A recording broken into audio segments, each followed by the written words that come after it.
Welcome,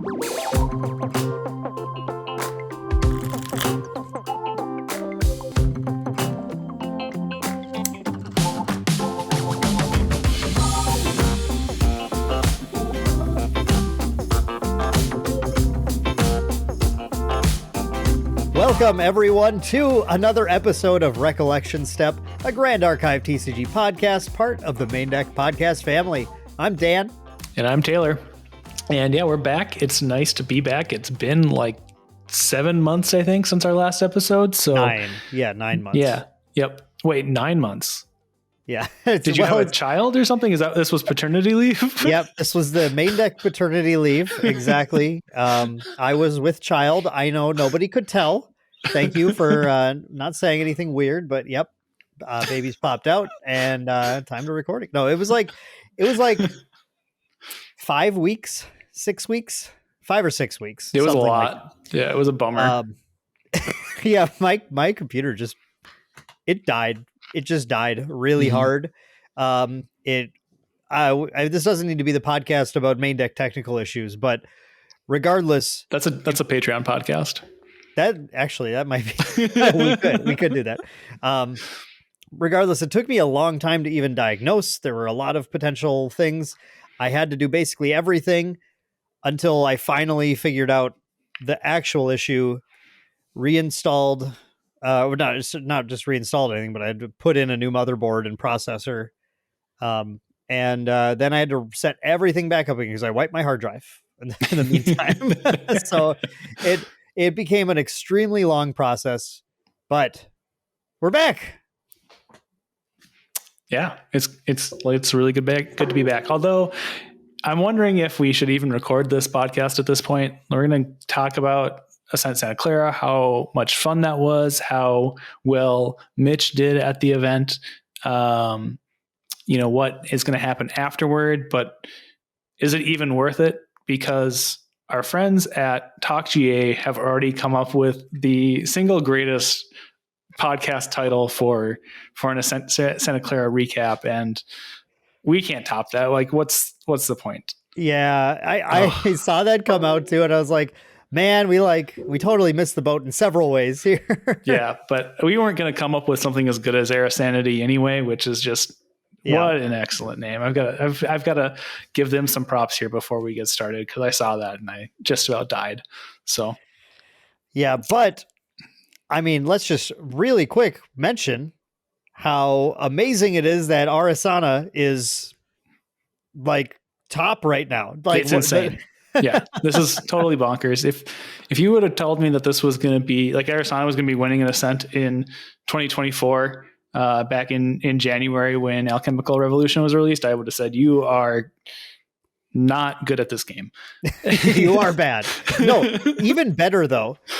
What has happened? What, like, a way you can describe the current meta is that finally Sylvie's reign has ended because Vanitas and Arisanna took over. Like, what? Yeah, this insane turn of events in terms of competitive Grand Archive, and honestly, I'm here for it. So it's been a very fun year of Grand Archive. But yeah, no, let's dive into it. Let's talk about Santa Clara and what's come about because of that as well.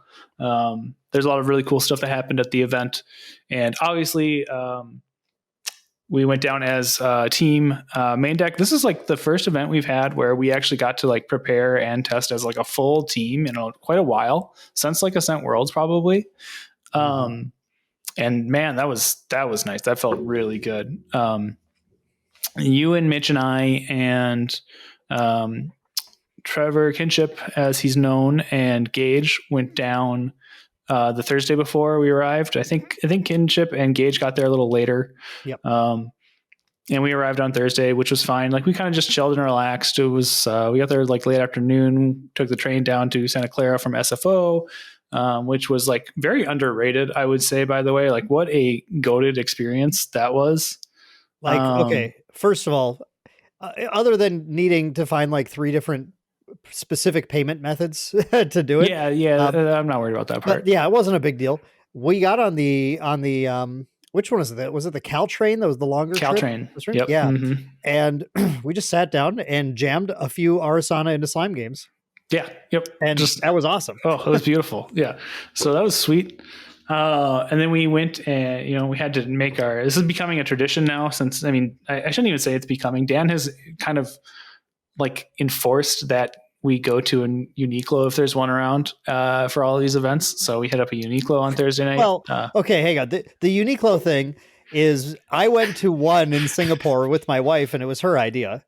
And now this is the first one we've gone to as a team. Prior to this, like we bought the tradition is I have to buy an article of clothing. Yeah. Yep. Before the event. So I have something to present myself in. Although actually the whole weekend I just wore the Uniqlo jacket that I got in Singapore. Yeah. I don't think you didn't wear your new one at all. I'm wearing it right now though. Right. You are. Yeah. The Maindeck audience might have noticed that I'm not in my usual casual, not formal wear, but sort of a business casual attire. Yeah. Like you still work at your old job at the hospital. Yeah, I mean, to be honest, yeah, that's why I just always wore that. But it became kind of a thing, so I kept doing it. But today I almost put something on. And I thought, nah, like I'm wearing the Uniqlo hoodie that I got, and I'm feeling kind of cash today. So like, whatever, I'm just gonna actually put that on.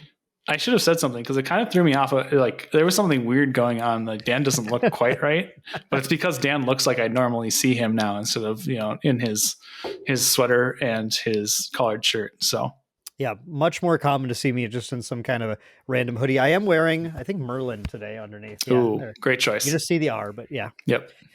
We can mention the swag later when we get to the event. But anyway, yes, we went to Uniqlo. I got a hoodie and like a million socks. Great experience. 10 out of 10. Yes. I picked up a shirt as well, like a nice kind of flannel. I arrived. The sweatshirt I brought with, I thought was perfectly fine, but I was getting packed in the dark the night before, so I did not actually see that my sweatshirt was like in pretty poor shape and very kind of ratty and gross by the time I like stepped on the plane. And so honestly, I'm really glad that we are making this Uniqlo thing part of our ascent trips because I also needed something to wear that wasn't disgusting. You know what? Like, honestly, it is not a terrible idea just for anyone who heads to an event to like, number one, just stop at a new store, find something, treat yourself a little bit, but then going to doing a little shopping trip right before helps you find like stuff that you forgot to grab, be a little more presentable, have a nice experience. Yep. So, I mean, you found a box of Fractured Crown at one of the shops in the mall. Yeah. I forgot to grab that before I left. A sealed box of Fractured Crown. No, yeah. We went to the mall and had a card store there and they had some Fractured Crown. It was priced a little high, but they price matched TCG player and I just picked it up. Did not hit the CSR, but had a foil gentle respite in it, and that was cool. What was the ultra again? Had some decent SRs. It had a Bedivere and an Incarnate, I think. Mm-hmm. Don't remember the UR was though, but it wasn't Fractured Crown, so I at least dodged that bullet. Yep. So yeah, I mean, I'll echo what Dan says here. And if you're making one of these trips to an ascent, it's definitely worth your while to kind of explore a little bit and find some of the cool things around there. Even if it's just something as kind of simple as a Uniqlo. I don't know. Not everybody lives in a big city where there's a lot of these just random things hanging out. So taking the opportunity to go find a lot of these things is fun, even if it is just the same kind of corporate stuff you see everywhere else. But yeah, it was a good time. But yeah, I mean, we just chilled Thursday and then Friday. Most of the rest of the crew was getting in. We got to jam a bunch of games in the hotel lobby in the morning. We went and found a sweet spot to have lunch. And then after the Pennsylvania side of Maindeck arrived, we actually went and found a spot by the pool to go jam games just because it was a little bit more secluded and stuff. And it was nice out. So it was like 60s, right? So it was pretty dope. And I don't know, if for some people who live in the South, it's like, oh man, it's a little chilly to be outside playing games and stuff. But for us Northerners, coming from it's already freezing temps. There's snow on the ground when we left. It was like fantastic just to sit there and play like games at the pool. So Yeah, that was really awesome. And like the big thing we were trying to do is, I mean, as everyone knows, we were on Water Ari now, and we just didn't want people to know that we had somewhere between, at that point it hadn't been locked in, but 8 to 10 people submitting this list, and we knew that some people would come like find us if they saw us there, and so we just I went to talk to the hotel staff, like, do you have somewhere where we, that isn't just right here, because the lobby was getting packed with people, and like we for a second we were like, yeah, we can probably just settle down, it doesn't even look like too many people are here, and then we walked by gigantic group of Poro and Cactus and a million other people who like called to us as soon as they saw us, and we're like, okay, fine, there's like a lot of people here, and the concierge recommended checking outside, and we just kind of pulled some tables together. Not a soul came out to find us the whole time, and we just jammed games there for a couple hours. And that was really great, because that was when the whole team got together, and we could really figure out, okay, where's everyone sitting, what do we need to do. Corbin played games into Steve on Slimes, and using Wind Arisanna, and that was unfortunate for him, because that like made him lock into Wind Arisanna, which honestly is like karma and justice served, because they flipped a coin. Flipped a coin. The coin said Water Ari, and they ignored the coin, and they were rewarded appropriately for ignoring the coin. So people don't necessarily know the coin's history, but for Steve-O, the coin was how he chose to play Luxem at Nationals, which qualified him for Worlds. The coin knows all, and they flipped the coin, and then said, and Steve said something in his gut made him say, no, don't listen to the coin. And neither of them had particularly winning records by about midway through the day. Yes, yeah, it was unfortunate. They ran into a lot of slimes and just did not draw well at all, which was unfortunate. But honestly, like, you flipped a coin, you didn't listen to the coin. What do you expect? It's a little callous of me to say, but at the same time, I don't like. Just this is a critical lesson. You flip a coin, you respect the coin. You respect the coin. Yeah. If you didn't want to flip the coin, you shouldn't have flipped the coin. Yeah. Like exactly. if you wanted to change your deck at 11:30 the night before, normal who would do people. That? Yeah, who would do that? I didn't. That's one thing. That's one thing. We locked in though. We did. We locked in pretty early. We'll go way more in depth on kind of like deck selection and how we got there, and kind of merits of Water Arisanna in a deep dive that'll be releasing on the channel here. That's actually already out. Well, after this is released. When this is released. So if you're listening to this, you can go find the deep dive. Exactly. Yes. Yep. As of recording, it is not out yet, but it should be out actually the morning after recording or the day after recording. So, we'll go deep into how we got there in the first place. But yeah, deck was really cool. This was like sweet though, because this was really like the first event where we've had kind of like almost everybody show up since Vegas. And like we've all been able to kind of get ready together and prepare together.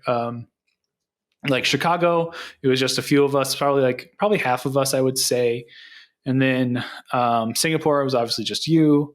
And Toronto, it was me and Kyle and Jordan from the Midwest area. And the PA guys also, the PA side of Maindeck also showed up. But they were on a list that we weren't ready to like kind of we hadn't like, it was their kind of secret list for the area. We didn't want to take it from them, so we didn't like collaborate quite as much as we did. So like this was really like a really cool like kind of everything coming to a head, and us really finally like teaming up and get everybody getting on the same page and working together and doing a lot of preparing together. And it was just such a like rewarding experience. Absolutely. I mean, it feels really good. It feels like we definitely put in the work and got the results, which is always great. And just on the note of like secret deck lists and team synergies and all that kind of stuff. If you guys are interested, if you head to our Patreon, there is, I'm going to predict an extremely interesting and informative Patreon podcast that we're going to record right when we're done with this. So I'm not sure, but I'm pretty sure it's going to be a really good podcast on how we have been building the Maindeck competitive team. That I think that's going to be an interesting, because I've been talking to a lot of people, especially since Santa Clara. I've gotten like random DMs from people and stuff about teams, like about how do you find players to test with? How do you get on the same level? How do you level up? How do you get a team going? How do you get on a team? Whatever. So I think teams in TCGs are hugely important for competitive success. I would say they are hugely important, and they also just don't get talked about very much. Like, a lot of the big games, just like, there's teams that play these games, like especially for Magic. Magic has teams that are like super old. Like these people have been playing together for decades at this point. Like, and I'm sure there's like teams for Yu-Gi-Oh and stuff too, and Pokemon and these other games where they just aren't very public, and they're not really that public in GA either. Like, they're kind of public. A lot of it is because like a lot of these teams have formed in the main court and brewed up from there, and so like people have seen these teams like kind of come together. So like they're a little bit more public, but yeah, they still are not quite as visible as maybe most people would want to see. So it's difficult to figure out kind of where to start from that, but yeah, we'll dive into that more on this upcoming Patreon podcast. So not to gatekeep too much content behind the Patreon, but also we just only have so much time here on this episode as well. Right.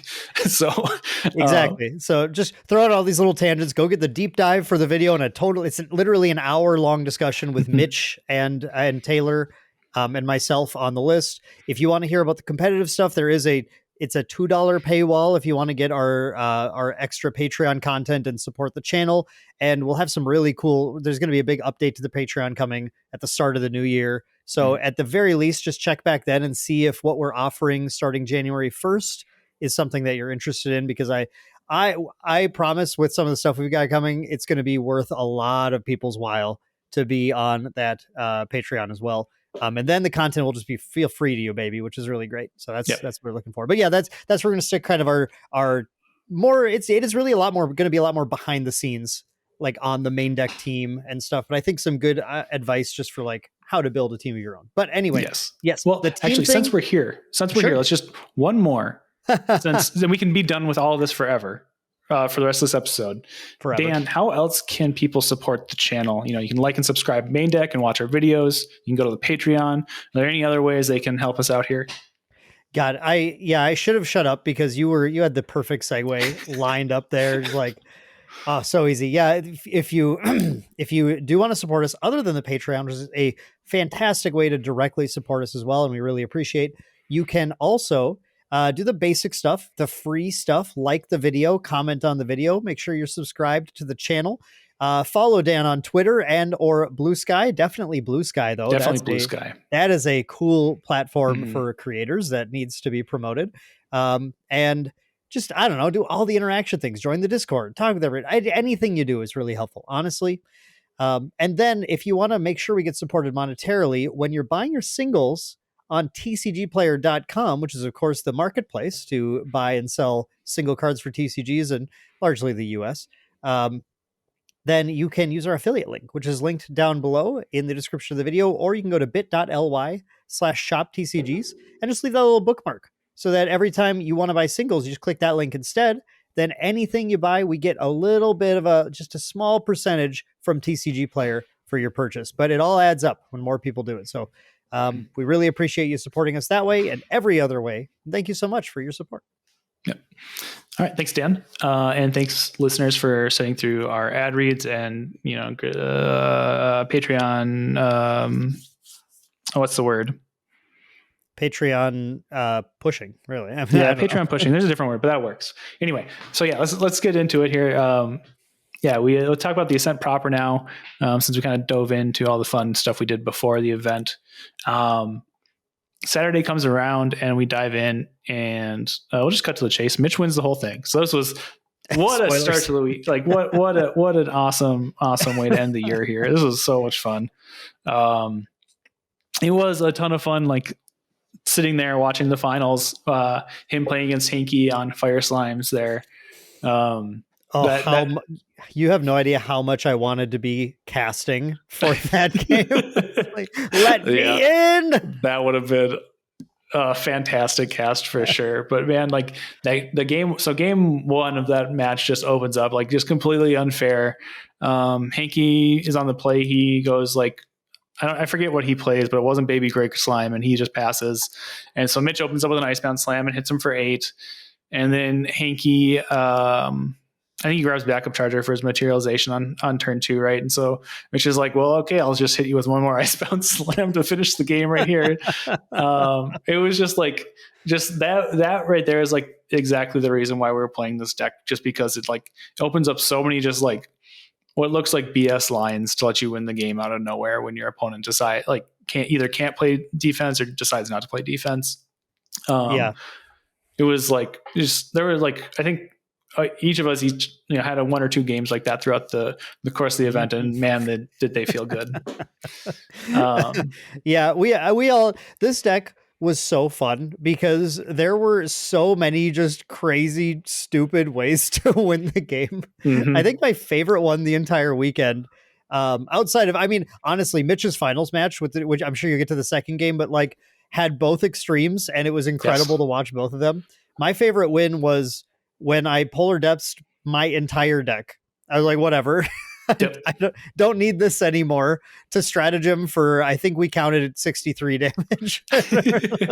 Like, I think you're dead. Yep. Yeah, it was just like moments like that made that deck so much fun to play. And yeah, Mitch's game 2 was like the complete opposite of that. Like this was much more of a grind fest for those two players.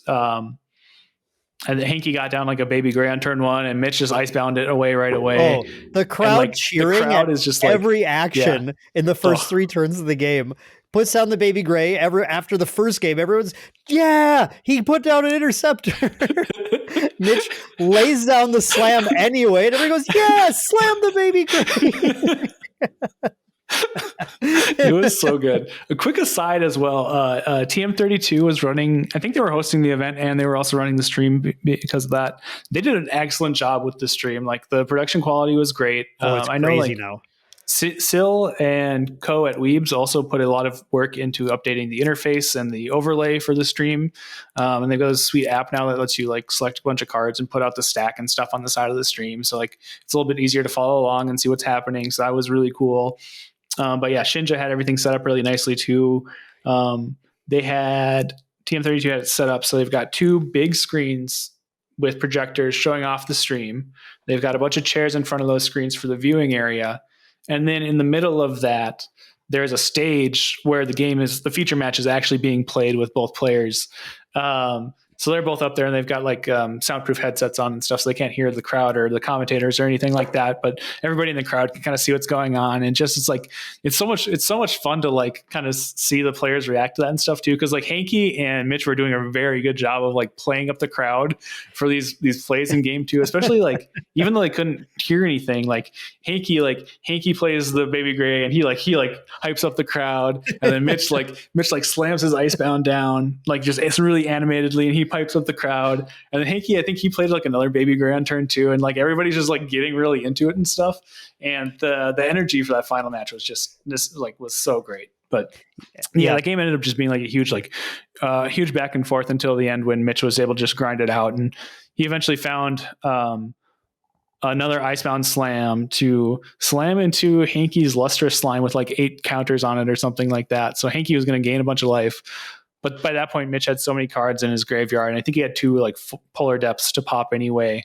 He also filled up his graveyard with most of his deck and was able to stratagem for approximately 1 million damage and win the game from there as well. It wasn't a stratagem on game 2. It was a polar depths mill. Oh, it was a polar. Yeah, it was just a straight polar depths mill out. Yeah, so he milled Hanky out for like he had like 40 cards left in deck or something like that. So, and I can't remember who. Someone from Weebs came up to me. I can't remember.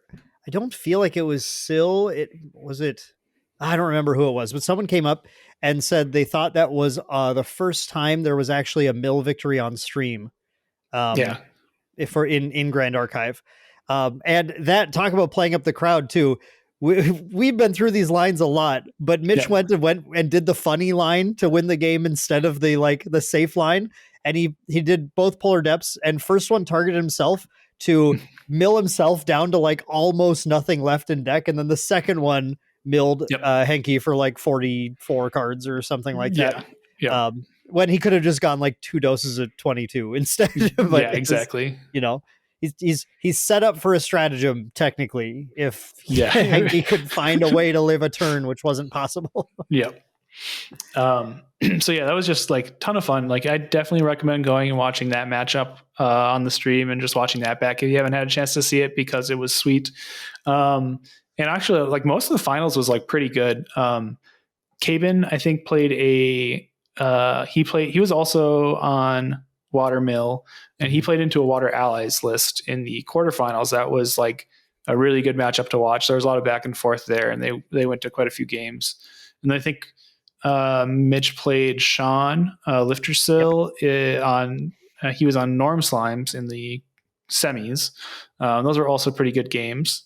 And then against Hanky on Fire Slimes in the finals is just like so much fun to watch. So definitely recommend the whole like top 8 like stream is fantastic. So like we said, TM32 and Shinja did a really good job of setting that up, and I think Foamy was also behind the scenes running the app to get the stack going and stuff. So they did excellent, and definitely want to shout them out because that made the event that much better, and it was already like a really good event. So like being able to make it that much better is pretty impressive.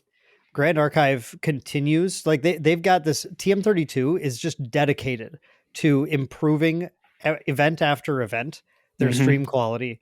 I see what they post on socials, on Twitter and everything, and they love to share when they find other streams that are really good, and they use them as inspiration, and they keep pushing and pushing, and they keep getting budget from Weebs to continue to like improve the quality of everything. Their equipment is so nice, it's super good, and the amount of effort they put, like it's so night and day from the thrown together Houston stream to this. Now it's like it's to the point where a lot of other TCGs, most smaller TCGs are definitely being put to shame now by the quality of this, especially with the new app and everything that they added to this with the chunking life totals and everything. It's so cool. And yeah, that's the GA motive, right? That's what we're here for. That's what we love about this game, is that the passion and drive and the earnest effort to put out a high quality product across the board. And we are seeing that as always. Yep. Yeah, it's great. So yeah, Mitch obviously did super well.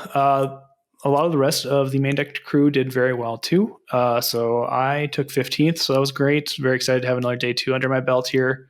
I was on like 2 back-to-back win-ins for top 8 to end the day, but played against Sebastian in round 12. He was on Wind, Razor, Gale, Kongming, and he's a very good player. And I got game 1 and after like half an hour, and then he was able to get game 2 after about half an hour, and we just didn't have time to play out game 3. But that was really great matchup. Then I played against Quarax in round 13 he was on a Sylvie Nico, and he just stomped me. That was insane. That was you were feeling it after that. I was not ready for that matchup at all. Like that was just like I still just vividly remember like sitting down and like going through the game, and like he just kept making these plays that I just was not ready for at all, and I just was like floundering the whole time. One thing that we've like really found from going to major events and playing the games to such a wide variety of often very skilled players is that there are definitely decks in this game where there is a huge skill differential. And Nico is absolutely one of those decks where if your locals are less competitive players, it's almost an entirely different experience, entirely different deck. 100%. Not almost. It is. It just straight up is a different deck. To the point where we went into the weekend feeling really confident in general about Nico. Like, oh, our deck's better than that. I think we just weren't playing against very good Nico players. Yeah, our testing was definitely lacking. Our practice was definitely lacking into the Nico decks too.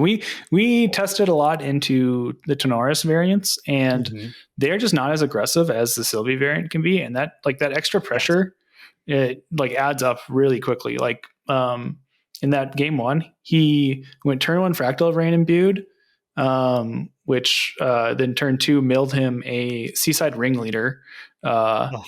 Which has a class bonus, element bonus, pay 2 reserve, banish it from your graveyard, and you draw a card, and then all your animal and beast allies enter with a buff counter, an extra buff counter this turn. So I was just like, okay, well, that's in the graveyard now. How the heck do I even like begin to play this game from here? So it was rough. That was a huge skill diff, and by far the most I've ever been skill diffed in this game. To this date, and I hope that never happens again because it did not feel good. Yeah, Korax certainly one of the best players of this game in general. So definitely as far as your final round of the day, quite a challenge that was set in front of you to try and make it into the top cut. But you'll get it next time, Taylor. We had another very close top cut placement. Yes, so Kinship also made day 2. He finished 11th, actually, so he did even better than I did. He just bubbled out. It's rough. Yes, yeah. No, he didn't bubble out. He was one draw away from bubbling out. Oh, was he? Oh, okay, okay. But he still, I think he had I forget if he was on a win and in. Let me go look at his matches here. Let's see. No, he needed to. His round 10 he lost, and he needed to either win or draw that in order to get in. Sure. But yeah, so he did really well too. So he made some cash off of the event, which is always good to see. Gage as well ended up like 4-3-2. He started out the day really strong. He was like he was like 4-0-2, I think, going in. I think he just like wasn't able to pick up any of the last rounds, which was kind of a bummer, but a lot of a bummer. But I would have to hope he's proud of his performance as well, because I think he played really well. And then, of course, tragically, you had a day 2 record that was unfortunately not recorded as a day 2 record. Yeah, so we've said in a few pieces of media and stuff that we're going to talk about this more in the podcast. So I guess this is my opportunity, my soapbox, just to the thesis statement here is always check your record. During that round, as soon as you talk to the judge and put in your slip, then pull up the app, turn it sideways if you have to see the full records or something, or just scroll down to your match and ensure that your name is marked appropriately, theoretically as a win in this case. Because what happened to me was it was round 7 that I played against an opponent, had a good match. I think it was a little bit of a tighter match, but it was a good match. It was a weird variant of Water Ari that was really interesting, and always mirrors or mirror adjacent matches are always a little tricky especially with this deck. You have to play very carefully. You have to play for big influence, and I managed to maneuver my way through, took the win. And then we went up, we signed the slip correctly. We went up, I reported to the judge. The judge says, Dan won 2-0. I said, yep. And I walked away, and I was like, okay, 2 more wins, and I do make day 2. I'm very excited about this. Round 8, I played against an opponent playing a very interesting deck. It was, I think that was the Water Kongming Allies or something. I was like, yep. Wow, this is wild. How'd they get here with this? It's a pretty weird list.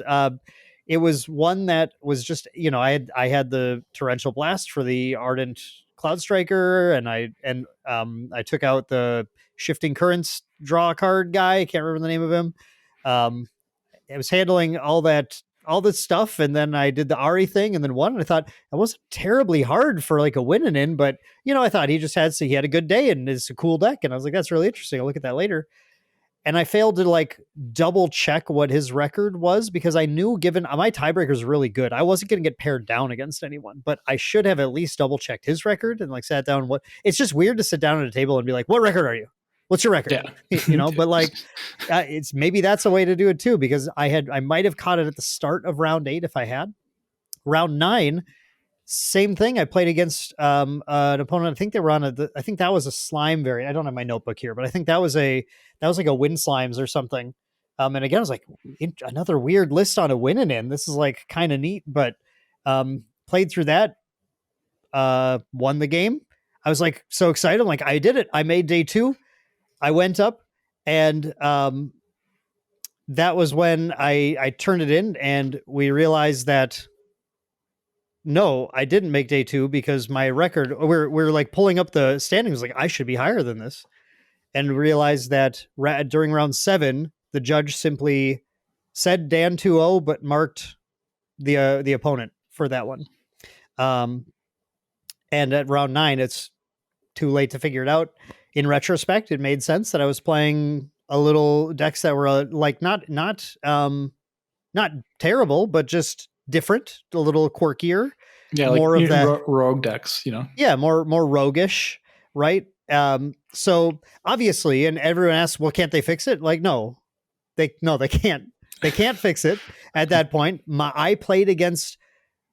I don't mean this like personally, just from a tournament theory perspective. I played against weaker opponents or weaker decks at that point because their standing was worse than mine. Mm-hmm. And so if they could just flip the numbers and throw me in, then that would be like I cheated my way in. Basically, I got paired against easy opponents to slide into day 2. Mm-hmm. So no, there was no fixing it that they could do. I simply had a day 2 record, but it was not recorded that way, so I did not get in. Yeah, and definitely sucks. Yeah, but look, I took, I needed a little bit of time afterwards. Yeah. It feels bad. It's you spend your whole day working hard, you get there, and then you realize it's just like rug pulled from underneath you, and like, okay, yeah, that's not fun. But here, I have a few things to say about it. Number 1, mistakes happen. I don't hold any grudge whatsoever. I'm not salty. People, I think I'm saying that sarcastically. I'm not salty about this at all. Mistakes happen. Stuff happens. Everybody's human. Whatever. It's not the end of the world. Not a big deal. Number 2, the judge who input it, I think, felt pretty bad about it. They explained to me, yeah, we looked it up. We looked up the sheet. You did everything right. You put it all right. It was our mistake. We put it in wrong. Really sorry. I just double checking at that time when he came. I'm like, okay, I understand. No problem. I'm just wondering if, given that it was a mistake on the staff side, do you guys ever do any like extra compensation or like, you don't have to put me in day 2, but like, do you throw a playmat to a guy in need or anything like that? Just, is there anything right to like just make it feel better? Because I was still kind of beat up at the time. Yeah. And he, there's no policy for it, and that makes sense too. Like, I don't expect there to be. I just, you shoot your shot. Yeah, right? So definitely, absolutely. But the next day when I'm playing in the Scrub Out event, which was a ton of fun, actually, really, really, really fun tournament. Also, midway through that event, I see this judge kind of like does a drive-by. Like, I didn't even get time to say anything to him. He walks right by, finds me, walks by the table, and throws down 1,200 Sylvie bucks. Nice. Which as far as for what I know about judging is like something like part of or the entire initial compensation of Sylvie bucks that they give the judge, which I believe were personally his, because he had asked me. He's like, when he said there was no compensation, he's like, I can give you something. I'm like, no, dude, like, don't do that. I don't want to take your stuff. Like, no, I want to take Weeb's stuff. Right. No, it's, but I think he gave me his personal compensation for the weekend. Cause I think he was just beat up about it. Oh, wow. So very that nice, was like, very generous. Yeah, that was more generous, but he ran by. I couldn't stop him. I was in the middle of a game. He caught me. He knew that there's nothing I could do at that point. I couldn't get up from the table, and he just zoomed by. And all he said as he dropped it off was, "I think you left these at the judge table yesterday." And I was like, for a second, I was like brain processing, like, and everyone knows that this wasn't something you leave around because it was a 1,000 Sylvie Buck card. You don't just get those from anything else except like judge compensation for the weekend. That's hilarious. This is like the trick that we have to do with like our relatives when like we go out for dinner or whatever, and they pick up our share of the dinner for whatever reason, and like you want to pay them back, but they won't take any money from you, so you've got to go like hide it in their house or whatever the next time you're over or something like that. Exactly. So you know, the end of the day, the judge was so kind, so generous. It was really nice. And by the way, what I did with that was I grabbed that and then hit everybody up in the team. You couldn't help because you had bought 1 million sleeve packs, but I hit everyone up for their Sylvie Bucks. And then not only did we get the Sylvie Bucks from the team, but from a random, like just hanging out chat at the table, I believe it was Matt G and Hanky both threw their Sylvie Bucks at me too, to like get me over the line. And we pooled all the bucks together to buy one of the Jin starter deck uncut sheets to hang at our LGS, which is kind of the thing I like to do, is like every Ascent, we're trying to pool tickets now to get us uncut sheets, throw them up on the LGS wall, promote the game, that kind of stuff. So, yeah, so now that I know that this is the plan, I'm setting aside some tickets already for this. Because, what I've been doing recently at Ascent is I'll take my Sylvie Bucks and I head straight to the Ascent store and just buy however many packs of sleeves as I can get. And so you never have to buy sleeves again. No, I still have probably like 4 packs of Tenora sleeves from when those were in the stores, and now I have 6 more Kongming sleeves. So I'm never buying sleeves again. This is fantastic. And I still have some to spare for the homies at the LGS. So now that I know that's the plan, I'll make sure I save them going Excellent. forward. Yeah, I'll make sure everybody knows ahead of time too. Yeah. I don't know how I'm going to get the uncut sheet home from Utrecht, but I will figure it out. I'm not going to try and ship that thing. That's going to be just bring a tube with you. Yeah, I think that's a good idea. And then I can just slip it in my backpack. I've taken a tube in I just threw it in the water bottle pocket on the backpack. Yeah, exactly. Yep. I've made that work before. So that's a good call. I'll make sure to bring a tube with. Okay. And let's use the rest of this podcast actually to talk about like kind of just shipping options and how you can get things home from the Ascent. No, I'm kidding. I have one more story to tell though.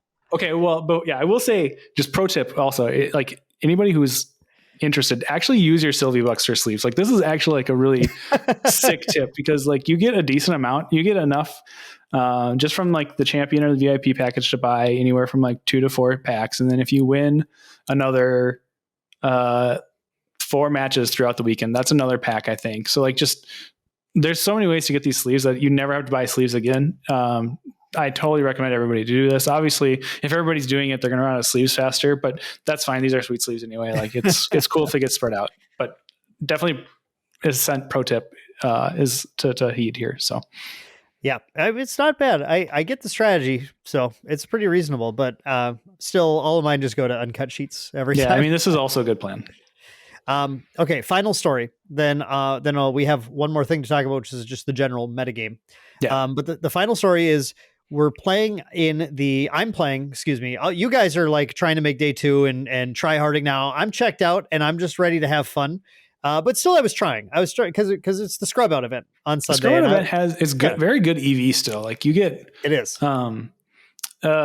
They used to give out first edition boxes of DOA for the top prizes. They don't anymore, unfortunately, because I think they are running low on supply. And instead, they also gave out like boxes of whatever the current set was. Now they're not giving any boxes anymore. It's all just event packs. And this is actually so much better than getting a box anyway, because with a box you get a bajillion commons and uncommons that you don't really need anymore. And now you have to figure out like how to transport these on a plane and like get them back. And you probably don't have like boxes for all this garbage anyway. I mean, it's not garbage because like some of the commons and uncommons can be valuable, and it's all good cards for whatever you might need them for, like handing out to locals that are trying to get into the game, or just proxying for playtesting or anything like that, right? So, but anyway, now you get you get everything, just a ton of event packs, which is like just less clutter, less bulk in the first place. But I think you actually get more foils this way too. Yep. Because the foil ratio is just way better in event packs. So like this is actually like way better than getting boxes. Unless, I mean, the first edition DOA boxes obviously are goated.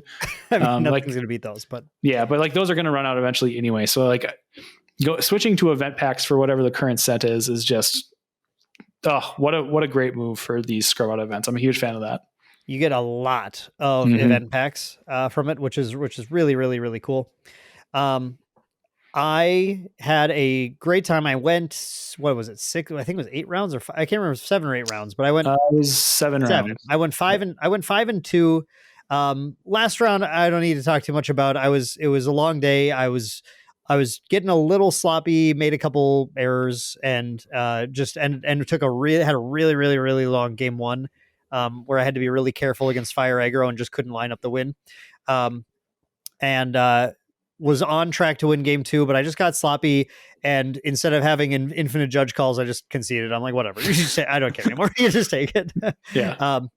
But I also had like a really good round against DGIS from the community. It was really, really fun. And a bunch of other community members I got to play against and had a good time. But my favorite round was like round 4 or 5.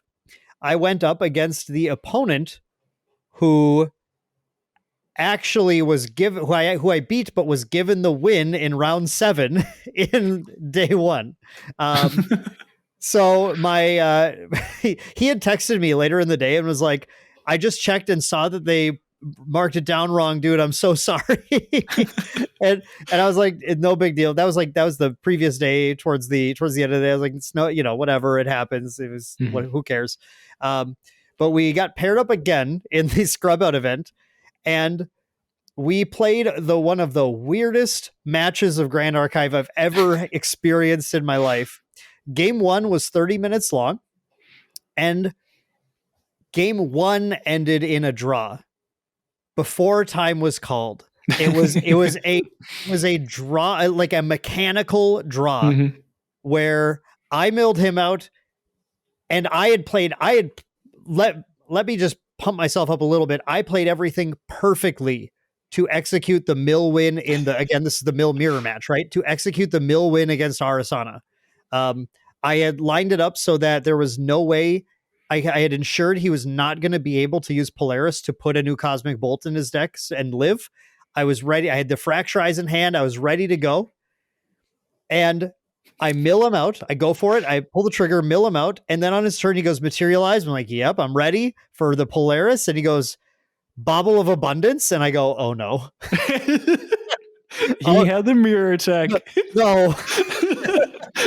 Then he mills me back and pops the bauble, and I try to respond and get him to screw up, and he doesn't, and then he does it all correct.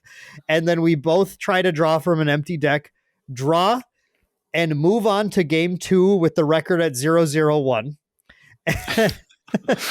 And he's not even sure what's going to happen now. And he's like, okay, so like, I ended up winning game 2 in about 10 minutes, just like Ari'd all over him, like did the thing, like boom, boom, boom, got him, stratagem, you lose. And then he's like, so do you win the match? I'm like, no, dude, it's only 1 win so far. We still go to 2. It doesn't matter that there was a draw. We might play 4 games this round. Yeah. That's the best part. Actually, if he had won game 3, you guys would have had to go to a game 4, because this never comes up, obviously, because draws like in game 1 are not that like common at all. They're very rare. This actually might be the first draw in a game 1 in a sanctioned match of Grand Archive ever. I think that's unlikely, but possible. I actually don't think that's unlikely. Like, I thought maybe you're right. Like, people aren't milling people out like until now. So, but yeah. So the way the match structure works is the winner of the match is the first player to win 2 games, not whoever is winning the best of 3 by the time the match is over. Right. Well, that's not. I guess that's not entirely true, because if your time does run out and the round score is 101, whoever has the win does win the match. But the key is it's called best of 3, but 3 is not the maximum number of games that you exactly. Yes. Yep. Yeah.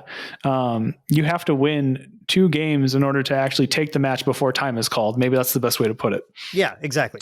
You could given fast enough play, you could win a match 2-1-7. Yep. Theoretically. Yep. That will almost likely never happen, but just a weird little tournament quirk for all our listeners out there. What we have to do, Taylor, is we play Arisanna at another tournament. We put in the Bauble of Abundance. We both make it into top cut. We get parity against each other on stream with an untimed round. Taylor, are you ready? I'm very ready for this. And then we just proceed to draw as many games in a row as possible until they just kick us out. They say, you know what? Neither of you advance. That would be so funny. Oh man. I mean, okay. So actually though, like, you can't like call anybody for slow playing that if you're playing at a reasonable pace. And like, I don't know, you're probably like actually throwing the game at some point to make this happen, but like you can't actually prove it. Like that's so wild. You can't really say, well, clearly you were, intentionally throwing the game there, because you just be like, no, I thought that was a good idea. I was lining up for something later. It was like like how do they prove that you're intentionally? Like other than pulling up this podcast segment where we've premeditated it. Yeah. we can't release this podcast. Actually, Dan, we're gonna have to cut that out in post. Oh no. But anyway, so yeah, that's that is one of my favorite like dumb little tournament rules that like these games can end on, dumb scores like that aren't just like 201 or 211 or whatever. So now the unfortunate thing about all of this is that Omnidex does not actually allow you to you don't put in draw games as one of the record options. So you can't put in a record of 201. But when we reported that match, believe me, we were very clear to the judge. We said, Dan won 201. And they like had to double take for a second. They're like, 201? Like, yep, put it in there. I know you can't, but please. I just want it to be known that that's what happened. Yep. Yeah, sorry. Game 3, I had another just RE combo, whatever, just like, win the game. So the whole reason why we played the deck. Yep. It was but it was like I wish I was in day 2, obviously, but for a day 2 after that kind of unfortunate result on day 1, it was just a huge amount of fun. It was a blast. I had a great time. Yeah. I mean, I think everybody that went with had an awesome time this weekend. It was like the event overall was just great. You mentioned earlier there was some sweet swag, and there totally was. The Ascent store this time around had a bunch of really cool stuff. They had the Merlin and Kongming shirts that first appeared in Ascent Singapore. They had those along with Arisanna and Trisket. Your favorite. Oh yeah. Yeah. Love that one. They had those. They had some other cool signed playmats, a bunch of other playmats, giant Kongming cards, deck boxes. Deck box. They also had Kongming double deck boxes. Kongming double deck box, and they had the new single deck box. Yes, that had the unique characters from Mortal Ambition, the unique units. So like Xiahou Dun. Oh my God, testing my knowledge of so many things right now. Xiao Kao, I think is the fire ally. Xiao Chow? Is that Xiao Chow? Is that how you say it? I think it's Xiao Chow. Xiao Chow? Yeah, Xiao Cho, something like that. And I feel so bad because like on Talk GA, Mark does such a good job of like pronouncing all of these and all this, and like here we're just butchering it, and like people. Mark, you're going to just skip ahead a couple minutes here. Yeah. People don't listen to Recollection Step to learn proper Chinese pronunciation, but you sure as hell listen to Talk GA for that, because that is their forte. Absolutely. Yes. Anyway, whatever. It had 3 of the characters. I think it is Zhao Kao, by the way. Okay, I don't know. But it's beautiful deck boxes. They're so cool. This new style, the same kind that's in the holiday bundle that they sold with like the little chibi art on the side and everything. Yep. There's and the line for the merch store. Oh my gosh. Another pro tip. You go to Ascent. If you want the new merch they're selling, I'm sorry to say this, get up at 6 a.m. and go stand in line. That's the only way to guarantee it. Yeah, no, they like that's exactly what happened here this weekend. Is like the line was all the way down the hallway for the merch store specifically Saturday morning. Like I think we got there for registration almost as soon as registration opened up, and the line was already halfway down the hall for the store. Not even like not for registration, just for the store. So you got to get there early, unfortunately, to guarantee you get your hands on these things. I tried later to get Arisanna t-shirts, and I was going to get a Trisket one for Jordan as well, because he loves Trisket. He's a big Trisket fan. Yep. And but really, they didn't have my size anymore. I was so sad. I just wanted I was going to get 2 Arisanna t-shirts because I love Arisanna, but alas, I will try to get them in Utrecht. Hopefully it's a little easier there. Yeah. I mean, you can take solace in the fact that you have the 2 best t-shirts already, so it's fine. I do. These are my favorite t-shirts in my wardrobe now.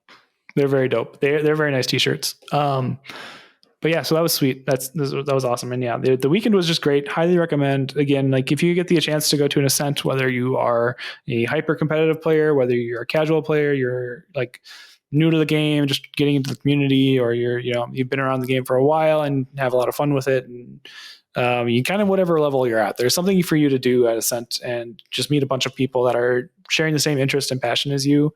Everybody's there for the same reason, and everybody's having a really good time. So like, it's so much fun. But yeah, moving on. So the meta shaking out after that is kind of still up in the air. There haven't been like a ton of events since then. There's a few Ascents and stuff, or not Ascents, there are a few regionals. Yep. In Southeast Asia, and a couple in Oceania as well, and also one in the Netherlands. And they kind of have shown like about the same meta snapshot we saw from Santa Clara. We didn't really go into like the meta breakdown too much actually from this tournament, but it was quite a bit of slimes, as you would still expect, but this is kind of like the lowest slimes has been in quite a while. Like it's 22% slimes, 23% slimes, which is a lot, but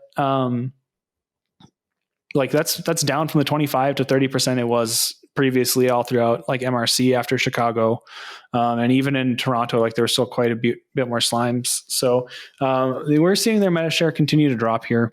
Then we had a bunch of wind allies and some water allies as well. Like not quite as many water allies. It was mostly wind allies running off of Oath of the Sakura, and the power that card brings. Merlin and Crux decks are kind of at their lowest point here. There was only like 10% of the lists here are Crux according to Fractal of Insight.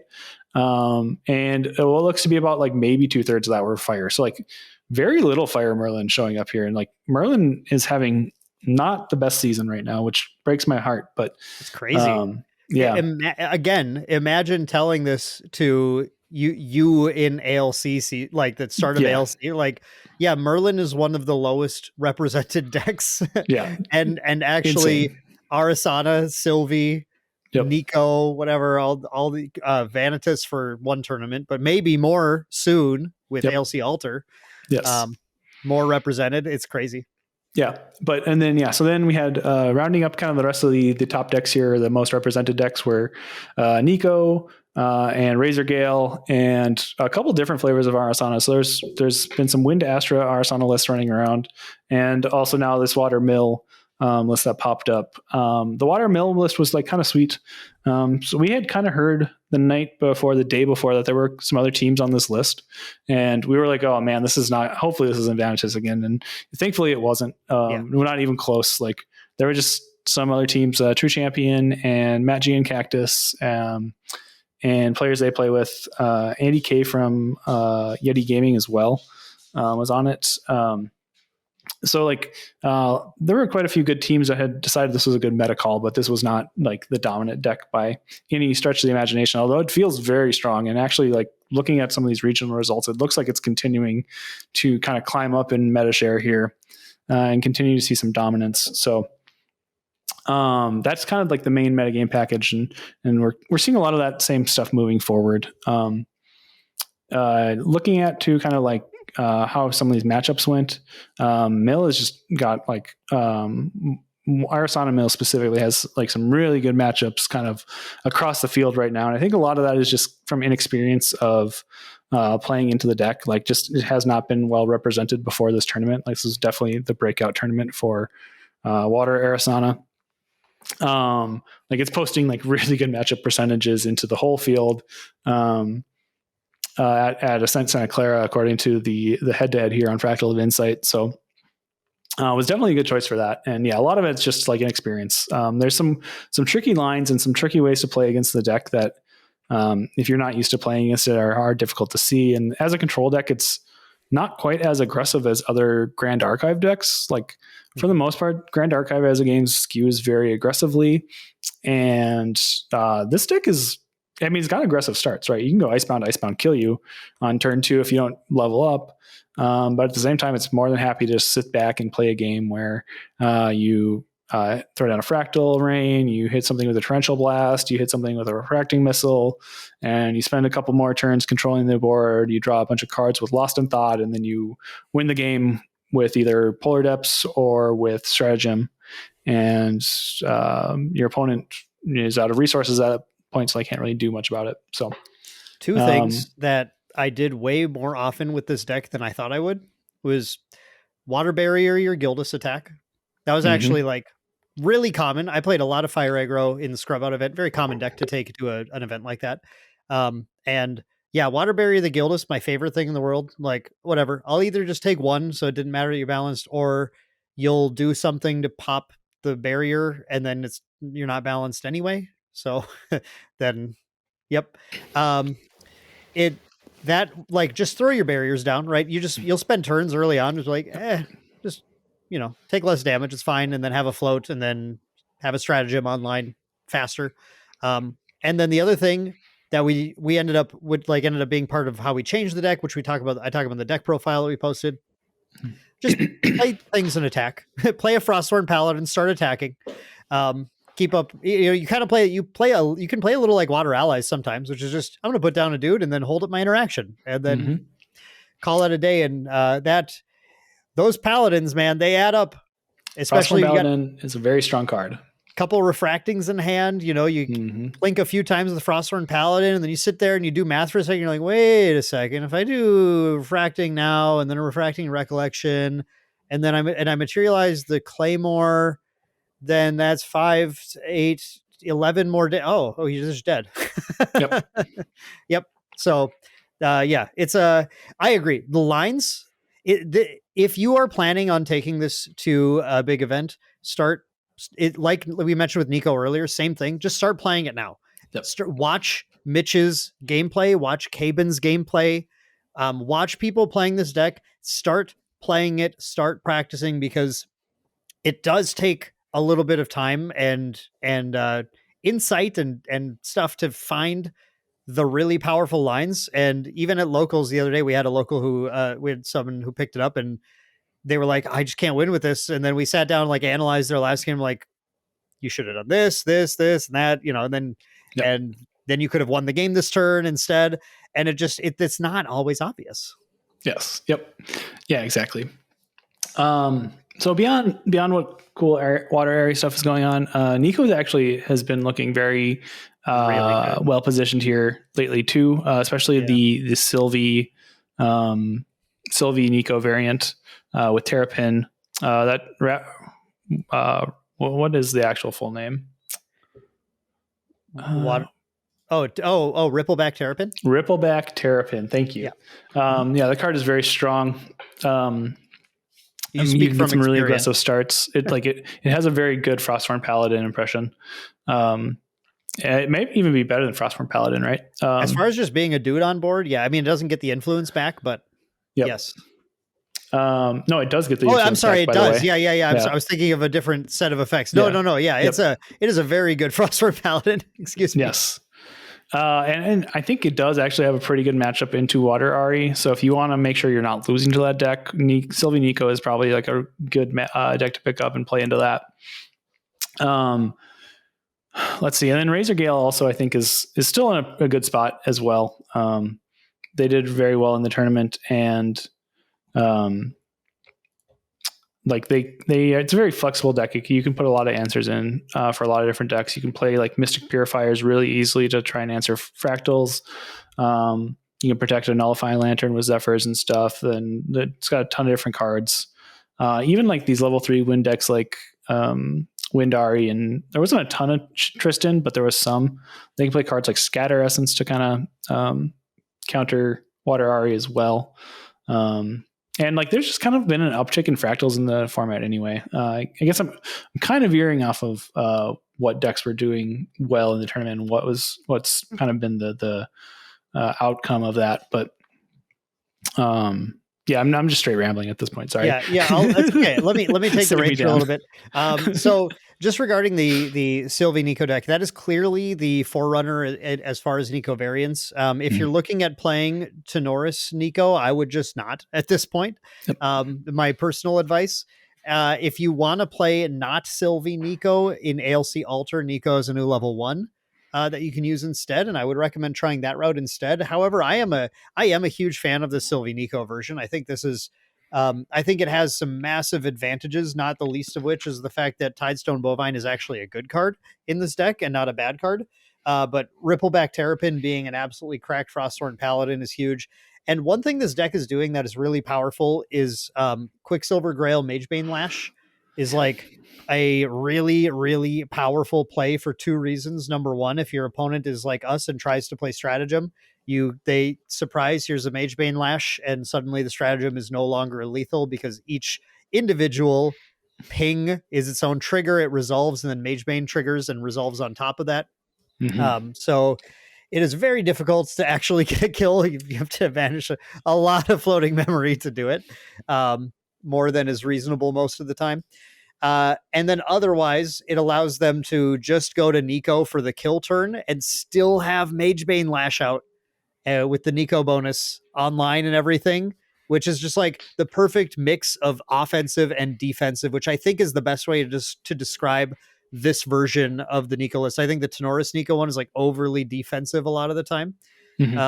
And this has a much better aggressive game on Sylvie with the power of Rippleback Terrapin and the girl who goes in the guard wide. Seaside Ringleader. Thank you. Seaside Ringleader. Yes. Putting buff counters on your things and making you just be very, very aggressive and powerful. And then just goes to Nico for a ravishing finale when it's time to win. Really, really like that one. Outside of Nico, and by the way, I mean, you look at some of the results, some of the regionals that have happened after this ascent, and we see some dominance of Nico, especially Sylvie Nico version doing really. I mean, one of these was a regional one by Korax, so skill diff, but also, it's a very good deck. And then Taylor, I'm sure you'd love to talk about the position of Slimes right now. Yeah, I mean, Slimes, like we said earlier, is just continuing a downward trend here. So it's continuing to see kind of bad matchups across the board. Actually, one of these regionals from Malaysia, the Card Shop PLT regional, back in December 14th, actually, Slimes had 2 good matchups that were greater than 50%. Out of like the most represented decks, and one was against Razor Gale and one was against Merlin. And the Razor Gale one is like still pretty close to 50-50s. Everything else is like pretty rough. Wind allies have a good way to just kill you quickly with Oath of the Sakura now. They put a ton of pressure on. Water Allies does the same thing where they're putting a ton of pressure while also holding up a lot of disruption. That actually gets worse with the release of ALC Ulterior Edition as well, with Frozen Dismissal. Like that card is going to be rough for Slimes to play into. Having to pay 4 to stop a negate instead of 2 is just so much from Slimes. The new Sylvie Nicholas actually are putting up some good numbers against Slimes. I think they're seeing a lot of the same kind of thing as Water Allies, where like this pressure from your Rippleback Terrapins, your Frosthorn Paladins, the buffs you get from Seaside Ringleader, plus the same disruption you can play around like Frostbinds or Cerulean Decrees. The new title lock from Mortal Ambition just adds makes a ton of hurdles for Slimes to play around. And obviously, like we felt really good about the Water Mill deck into Slimes. Mitch actually played against Slimes 6 times on day 2. He played 6 matches and played 6 Slimes. It should have been 7 matches, but he drew the last round with Caben, so he didn't actually have to play against a non-Slime match in day 2 at all. Yep. Did not have any problem apparently. So definitely a good deck to play into Slimes there. Yeah, I mean, it's not a good time to be a Slimes player, unfortunately, or fortunately if you're me. So yeah, this is a bit of I think it's going to continue to be sort of a slow turning cruise ship, basically, because Slimes continues to be it's the most accessible deck. It still is extremely forgiving. Yes. And against players that are less experienced or playing kind of off meta stuff, unless that off meta stuff is Jin, who is quite good against Slimes on his own, then Slimes has usually pretty easy games. But now we're starting to see, as more players are picking up some of these other lists, it is not actually the kind of feast, the buffet that Slimes had back in Ascent Chicago earlier this year, or Singapore, or any of these. It's actually kind of tough out there, and going to a major event, going into Utrecht, I personally would not be looking at playing Slimes, because I think players are ready. And like you said, Taylor, Frozen Dismissal, water is the strongest element right now. Oh, yeah. Easy. I don't think that's even close to a hot take. That is an ice, water, cold take. Mm-hmm. It's water has basically everything. That's the end of the statement. That's water's extremely powerful right now. Yeah. The hardest part about building a water deck at this point is picking out the correct cards to play against the expected metagame. Because that can make or break your tournament. You have them all there. Exactly. You have access to any card you want right now, but just make sure that you pick the correct ones. So yeah. And when water is this popular and cards like Frozen Dismissal are getting printed, it is rough out there for Slimes. It's rough out there still for Jin, etc. Just you want to go into an event and make sure that you are packing some way. You gotta, if you go without playtest against water, go without bringing a plan against various water decks. Just be prepared for the scrub out event on day 2, probably. Yeah. Yes, very much so. So yeah, if you're looking to not play water, or just looking to beef your Slimes game up or whatever, how are you gonna adapt your deck going forward here, Dan? For me, number 1 is Nullifying Lantern is on my list. The Water Arisanna deck relies a lot on Polar Depths, and relies on Torrential Blast, or relies on Title Lock. All 3 cards which get very significantly worse if a Nullifying Lantern is out on the field. And Icebound Slam. And Icebound Slam. Usually that is used before Nullifying Lantern can hit the field, but definitely hits the late game Icebound Slams as well. So that's priority 1. That's one of the reasons why we thought Water Ari was such a good choice for Ascent Santa Clara too, is just because nobody was playing Lantern anymore. I think less than a third of the field had it anywhere in their list between main and side. So that was really nice. But so definitely start packing that again. It's time for that to come off the bench. And not only is it good into these water decks, but it's also good into Razor Gale. Mm-hmm. These are all like the Kongming variants still, and they're all playing Cyclical Breeze. And that card does nothing if they can't target a wind card, because there's no wind cards in their graveyard because of Nullifying Lantern. So that card's great. And still good against fire aggro. And it's still very good against fire aggro. Yep. Like, this card is very rarely dead. It's even niche into slimes. Like, some slimes play Slime King still. And shuts that down. Also makes like slime eruptions less powerful as well. So this is a card that probably actually should just never leave lists completely. I think it might even be like pretty arrogant just to like leave it out of your list. Like, at this point, I think there's so many things that can just come out of left field and punish you for not shutting down a graveyard appropriately. So I think also Grail, Nullifying or Quicksilver Grail is going up in stock as well. There's a lot of cheeky things you can put underneath it in order to survive different things. So Sylvie and Nico decks have obviously been playing it for a while, putting things like Covenant of Thorns, Mage Blade Lash underneath it. But Safeguard Amulet is also just an excellent card to put underneath Grail. Anything that is going to surprise your opponent a bit. Lantern even too is fine to put under Grail and protect, like give your Lantern another instance of protection there. As long as you can make sure you can, activate it safely and put it out there when you need to. So there are interesting cases where it's actually a detriment to put the Lantern under. Yeah, it Grail. is. Yeah. Yep. It's very complex, and actually I think really interesting. Might be a good topic just for like a future podcast, just to go into Quicksilver, maybe just Quicksilver Grail, the podcast. We could definitely do a whole episode on just Quicksilver Grail, because like that's got a lot of different applications. So, but yeah, Fantasia Hate too is another good stuff to put in. Like, this is a little bit more geared specifically towards like a Water Airy, but like Nico plays a bunch of fractals.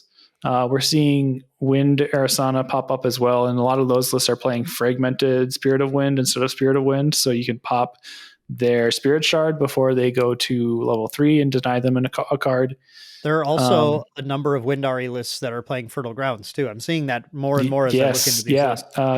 Bailey, I think Bailey took 9th at Santa Clara, right? They were playing Windari with Fertile Grounds. Yep.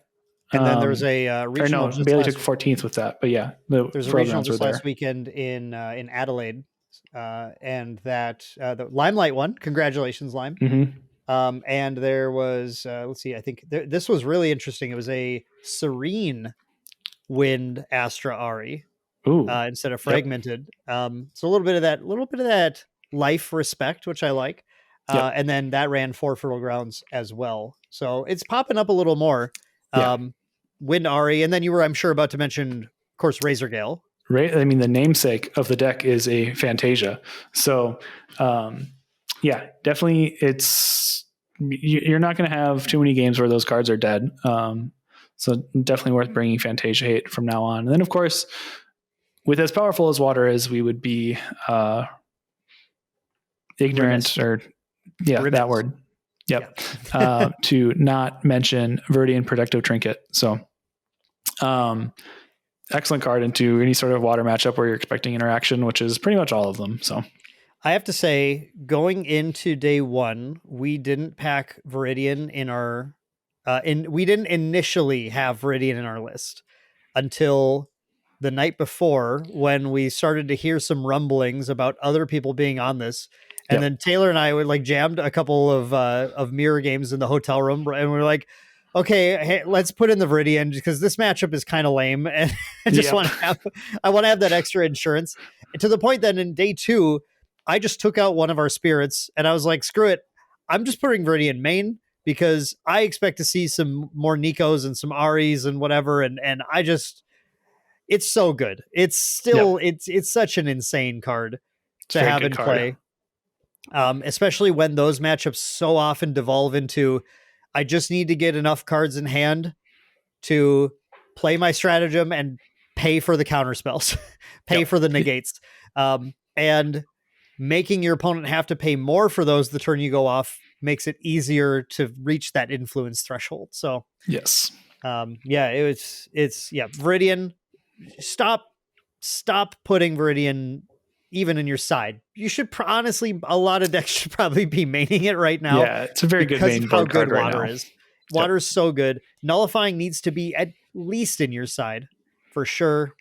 And Safeguard, nobody's trying to cut that right now. And don't start. No one's ever tried to cut that, and they never will. Safeguard's goated. But no, Viridian was actually, that was our patented 1130 switch here before the tournament. So that was a very tasteful 1130 switch. Yeah, it was. Yeah, exactly. Yep. It was nice. So Dan, you got any final thoughts on kind of what's going on with the meta here and what we should be looking forward to going forward? We touched on Alchemical Revolution Alter Edition a little bit, those 20 new cards that are coming out in January. We could probably touch a bit more on quite a few of them because I think there's some very impactful cards in that set. And I think there's quite a bit of room for some metagame disruption among them. But I think it's probably not going to be its own podcast episode at this point because I think by the time it's out, we won't have anything to record anyway. But maybe it will be. I don't know. We'll see. So, well, let's see here. I'm going to look at the schedule. Our next recording. No, Taylor, our next recording is going to be, we can have this released the day it comes out. That's perfect. Ooh, that's really nice. No. Okay. All right. Okay. All right. Yeah. We'll save all this Alchemical Revolution talk then for the next episode. We won't give away too many things. Obviously we've talked about how awesome Frozen Dismissal is. And, what was the other card you mentioned from that set? What did I mention? I mentioned Nico level 1 at one point. Yeah, Nico level 1. Yep. So, 2 more good water cards coming out. So, yeah, put those protective trinkets in your lists. Get Viridian in there. But yeah, we'll talk about that next time. Give you a little teaser there. Yep. We've got a lot to say about a lot of them. Some good, some bad. Yep. Some. Why are there so many cleric cards after Arisanna just started crushing it? Yep. Oh man. Slow moving ship again, right? Slow moving ship. Oh. Polaris was like, that card was very slept on, I think, when it was released. And that's saying that with the knowledge that a lot of people were actually pretty hyped for Polaris. Like, Taylor, we're on record, I believe, on a podcast saying Polaris looks like it'll take Arisanna to be a playable local level deck, but she's not going to win an Ascent. Exactly. I think we said that on a podcast. That's what I'm saying. And then we win the Ascent with Polaris. Got him. No, that was not a long con. That was just us realizing the error of our ways a little bit of the way through. Maybe that was us manifesting it, right? Maybe I should put this out there. Yeah, Merlin's never winning another Ascent. Not going to happen. Yeah, you wish. Well, probably though. Merlin's never going to be bad, right? So. No, I would love to play that as soon as I can. I'm always trying to make Merlin work. So absolutely. But yeah, I think that's about all we got for this week, right? We kind of covered everything we need to cover. So I think that's a good size episode for our return to podcasting after a long break. Oh my gosh, it's been a long 9 months. Believe me, I had to carry it. All right, we're off the rails. Okay. That is, I think that does it for us, everyone. So thank you again for listening. It's been another awesome episode of the Recollection Step, or at least I hope you think it was. We will be back in 2 more weeks to grace your ears and your video feeds with this lovely podcast. But until then, we are Maindeck, and we will see you next time. Bye, everyone.